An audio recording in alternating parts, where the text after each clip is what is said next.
Set Shrimad Ramayan की भूमिका। मेरे सभी बड़ों को नमस्कार और सभी बच्चों को आशीर्वाद। श्रीमद् रामायण वह महान गाथा है जिसके माध्यम से हम श्री राम की महानता, उनके धर्म, प्रेम, त्याग, भक्ति और क्षमा जैसे गुणों के बारे में सीखते हैं। रामायण हमारे प्राचीन भारत के सबसे महान महाकाव्यों में से एक है। यह सिर्फ एक कहानी नहीं है, यह धर्म, भक्ति और निस्वार्थ प्रेम का जीवंत प्रमाण है। यह महान महाकाव्य वाल्मीकि महर्षि द्वारा लिखा गया था। इसमें वर्णन है कि कैसे श्री राम एक मनुष्य के रूप में जन्म लेकर एक परिपूर्ण मनुष्य बने और कैसे वे मनुष्य होते हुए भी एक दिव्य स्वभाव के साथ जिए। श्रीमद् रामायण को 7 भागों में विभाजित किया गया है। ये हैं 1 बालकांड, 2 अयोध्या कांड, 3 अरण्य कांड, 4 किष्किंधा कांड, 5 सुंदरकांड, 6 युद्धकांड, 7वां उत्तरकांड। इस यात्रा में हम ये देखने जा रहे हैं कि श्री राम ने हमें कई आदर्श प्रदान किए। आइए कुछ महान प्रश्नों के उत्तर खोजें जो ज़्यादातर लोगों के मन में हैं। श्री राम को धर्म का स्वरूप क्यों माना जाता है?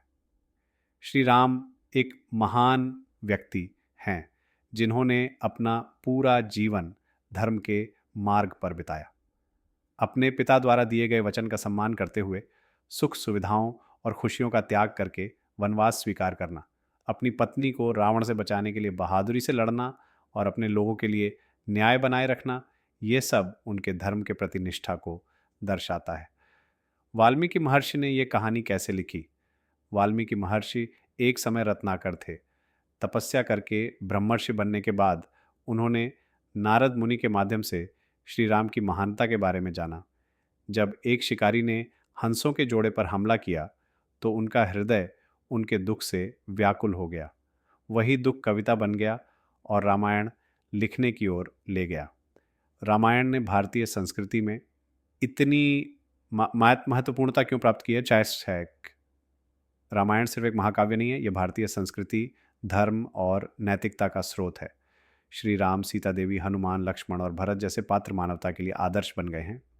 हर युग में यह एक मार्गदर्शक रहा है।